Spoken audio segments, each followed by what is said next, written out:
Hello everybody, and today we are presenting orthopedic impairments.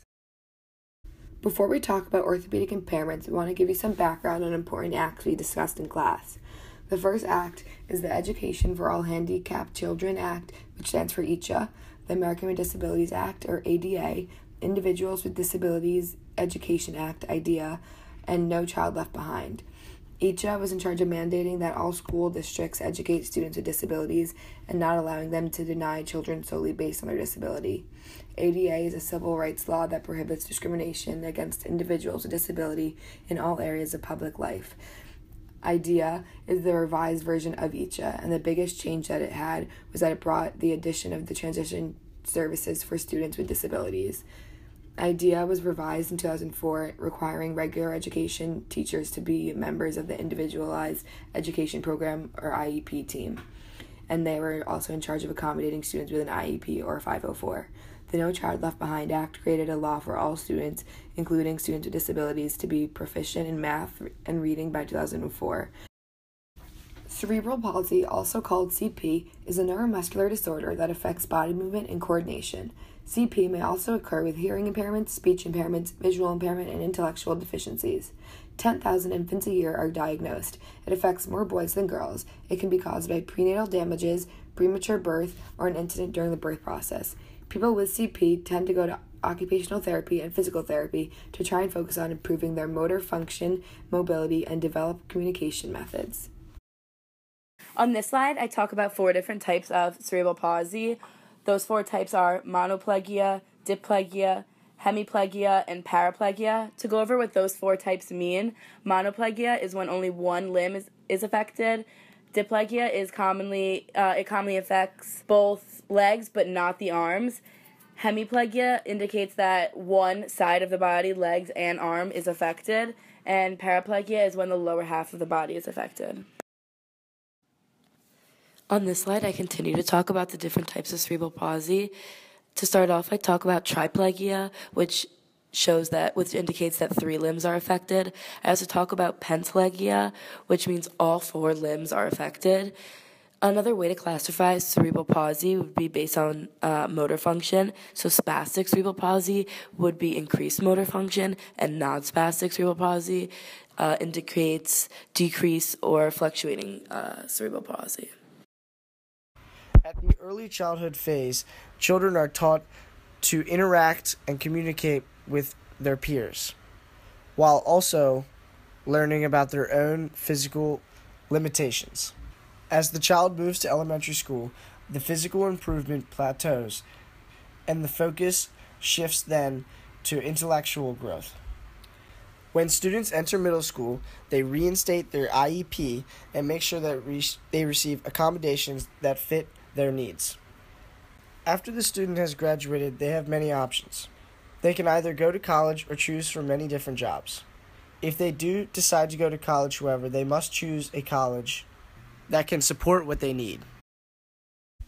Listed below are examples of the support that students in elementary school that have orthopedic impairments may need. Teaching strategies for students with orthopedic impairments are very unique to the student. In general, teachers must work to engage the student, praise and encourage them, and meet with them outside of class if they need any extra help. One type of related service for CP is CP Sport. CP Sport has an acrostic poem that starts with connecting people with cerebral palsy to opportunities in sport and activity, partnership and alliances that matter, supporting knowledge, promoting our message, opportunities to play, resources and quality effectively managed, and training for the future. This video is centered around a 14-year-old girl named Jordan who wants to inform people about what it's like living with cerebral palsy. You've probably already noticed that my voice sounds different to yours. It comes from this tablet attached to my wheelchair because I have cerebral palsy. Cerebral palsy is a brain disorder that affects my movement and muscle control. But even though I look a bit different, cruising around in my wheelchair and talking through a tablet, I'm still just like you. like all kids, I have to go to school. Each morning I get picked up by this special taxi. I also love my friends. We have lots of fun. Hang on, I'm not ready yet. She's amazing. She's a great friend. She's strong. Always got a smile on her face. She's funny. Definitely a laugh. Right, Geordie, here you go. Take your order. But sometimes I find it hard to communicate with people. Some people can be impatient with me, and others tease me for being different. But my friends are always there to help me, and my family helps a lot too. I also have a companion dog called Ruby who keeps me company. You gonna give Jordan a kiss? She is very clever, and I love her so much. One of the most important things I have is my speaking tablet. It's really easy to use. All I do is type in what I want to say and press the speak button. It hasn't always been perfect. My old machine used to have lots of men's voices on it, but none of them suited me. Now, I've found a girl's voice called Nicole Kidman. She sounds perfect.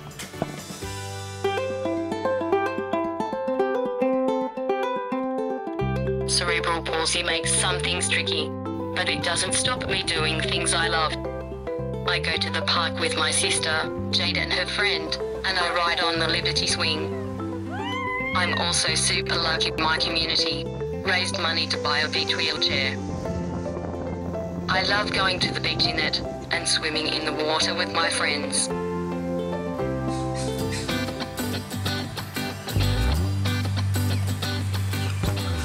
Every year I go to camp with my friends and family. I am a bit of a daredevil and like going on flying foxes and pendulum swings. I feel really free when I am flying through the air. I also love going on rides at the show. I love the Dodgem cars, as I am already a good driver. Lol. The reason I want to tell my story is that I want everyone to know what I am like behind my wheelchair and tablet. I am a normal kid, and even though my life isn't easy, I love it. That is why I smile as much as I can, and I hope all of you will smile back at me too.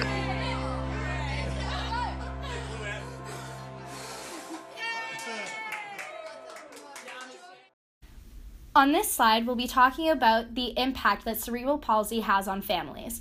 Families of an individual with CP are likely to experience the expenses of assisted living, developmental assistance, special education services, and medical care. Lifetime costs in 2003 were expected to total $11.5 billion for persons with CP.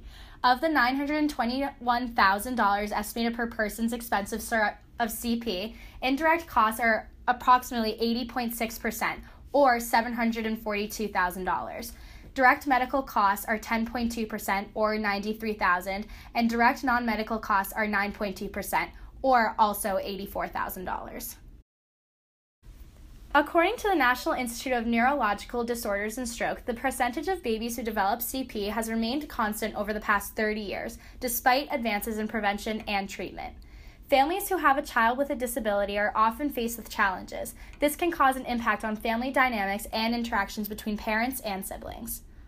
One of the speech therapy for cerebral palsy includes articulation therapy, which includes using language cards to help kids focus on specific sounds, blowing exercises like blowing bubbles, breathing exercises, working on inhalation, jaw exercise like eating foods that require extra chewing, language and word association, using flashcards perhaps, lip exercises, swallowing exercises, and tongue exercises.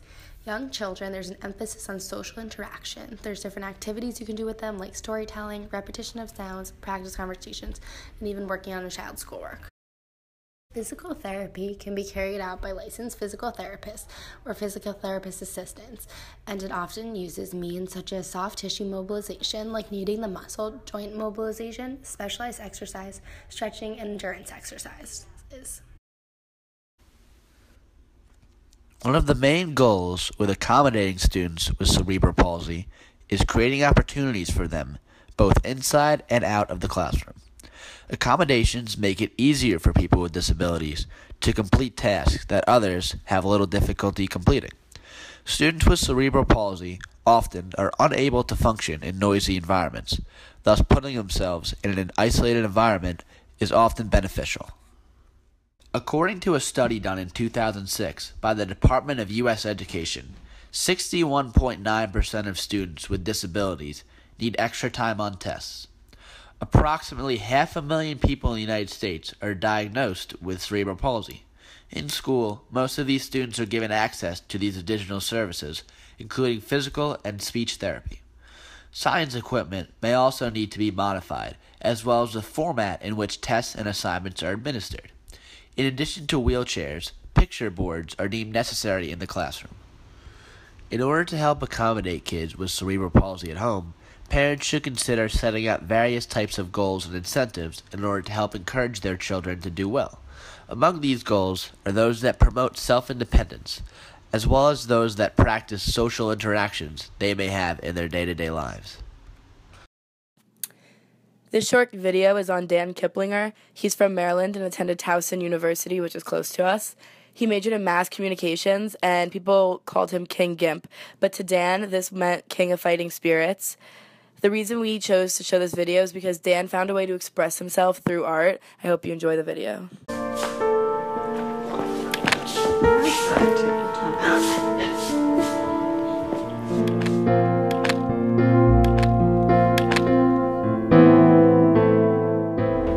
No, a clue. And then I was in infection inside of the body. Sit Danny right there. They wanted to maintain and keep him in a special education environment and curriculum. So I took it upon myself to start making some phone calls to a couple of the local high schools, and Parkville was one of the high schools. X squared, minus sign, 2 into 512, 256, the x divided by x cancels out. What's this? This is a general trinomial, not a perfect trinomial. What a nightmare. Tuesday, the first day of school. He came home, I was in tears, he was in tears. I was like, oh my God, what have I done? You know, they told me he would fail, and here he's failing. Look on the list there. Who you think it was? Jack. Who? Jack. Say it again. Jack? Uncle Jack?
Here we have our activity. It's a mix and match review where you can look at the different types of cerebral palsy and try to match them to their definitions.